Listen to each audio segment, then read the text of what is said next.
waffling, and pleading the fifth. Those are some of the takeaways recently brought to light by reporter Stephanie Barry of The Republican and MassLive. Barry reviewed transcripts of depositions tied to an ongoing legal battle about allegations of excessive force by some members of the Springfield Police Department, and she sat down with me to talk about that. So the events of that night on February 2016 sort of launched a series of civil actions, investigations. All of those are simultaneously ongoing. We have a federal criminal grand jury. We have a civil action against the police department by a juvenile. We have a civil action in state court by one of the former detectives involved in this whole saga. And so there's a lot of moving parts. And so your most recent reporting sort of delved into the details of that civil action from the former police officer, Stephen Vignal. Am I saying that last name right? Yes, I would say. There are several last names that are difficult to say on this, so bear with me. But so I want to go through, as you did in your reporting for MassLive and The Republican, some of the details that came out in some depositions related to his civil case. And so I'll start with Officer Greg Bigda. He is one of many officers who were brought in and questioned according to your reporting and those transcripts, and largely he pleaded the fifth. But there were a number of questions that he was asked. Are there any that stand out to you as one that was particularly interesting? Were he to answer it?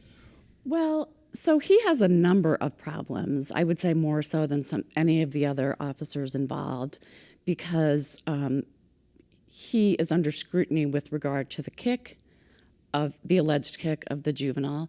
And then his second problem was that he was caught on video berating and threatening these juveniles at the Palmer Police Department, where lots of officers argue they never should have been in the first place.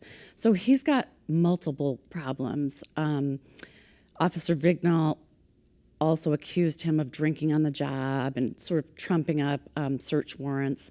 So I would say his exposure is the greatest. And so he refused to answer any questions about the night in question, and his general practices as a former detective.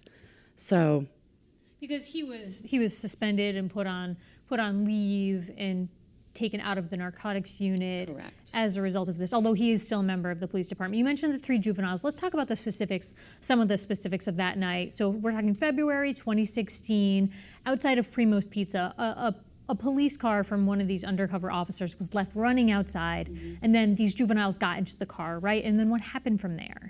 So these teens, although the charges against the teens have been dropped, I should note, but by all accounts, these teens jumped into a running car, and it was not marked, so they presumably thought they were going on a fun joyride in the middle of the night, but it turned out that it was the undercover police detective's car.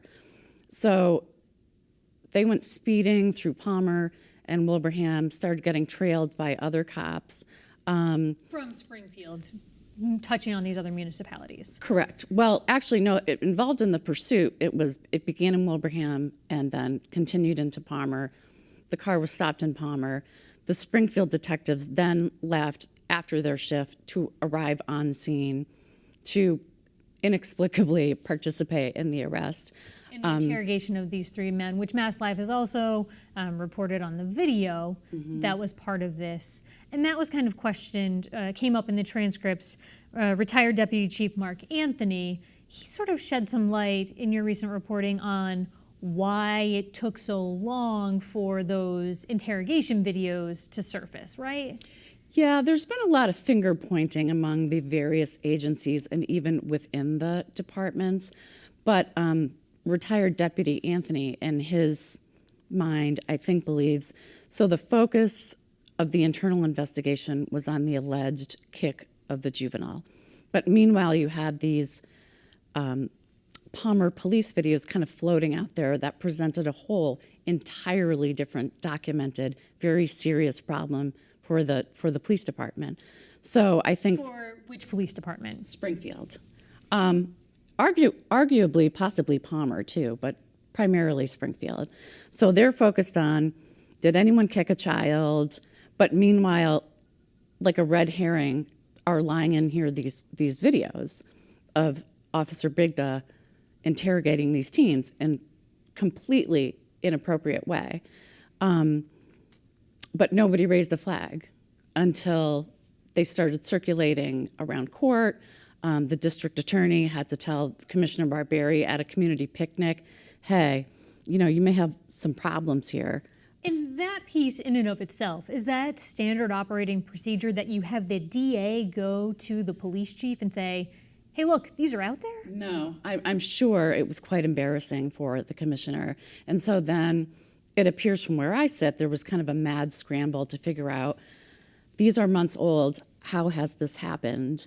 That no one saw them or talked about them or they came to light prior to that. Is that what you mean? Correct. So they were sitting there for months, and in the police department, in a file that lots of supervisors were reviewing and signing off on, but somehow, until a former sergeant told his lieutenant, hey, you know, by the way, this footage is kind of troubling.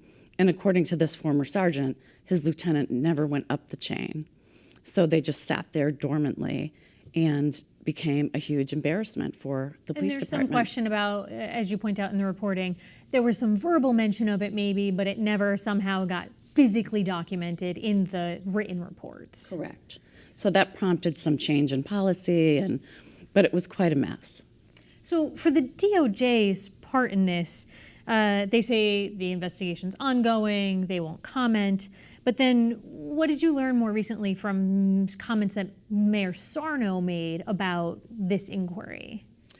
So the last public comment that Mayor Sarno made, it was regarding a meeting with some city officials and the U.S. Attorney for Massachusetts. I feel like the mayor tried to put sort of a positive spin on it, saying, you know, we're cooperating fully, there's going to be this inquest, but then the next week, all of the top-ranking officials in the police department began getting grand jury subpoenas, including the commissioner. And I think they were a little taken aback by that, but I'm not personally quite sure why they were surprised by that. And since then, there's been no public mention of it. So this is obviously a very convoluted, confusing case. A lot of turmoil, I imagine, within the department. Have any of your sources talked to you about what it's like to work inside the Springfield Police Department right now? Are people watching their backs? Are they finger pointing? All of the above. I think morale is fairly low. I think it still has peaks and valleys depending on, you know, what's kind of currently happening week to week. But it has not been easy for police officers who largely work really hard in a city that's not easy to cover. Yeah. And so now there's also the internal investigation by the police department itself. Do we know where that stands at this point? Yeah, that's largely resolved. So that's largely resolved, I would say, that the books are kind of closed on that. And I think all the discipline related to that night has been meted out. Vignault resigned, Bigda was suspended, others retired. So as far as I can tell, that's put to bed. So that's one piece of this very complex puzzle that you can kind of put a period on at this point. I think so. Any sense of how long the timetable will be for the rest of these pieces? Not at all.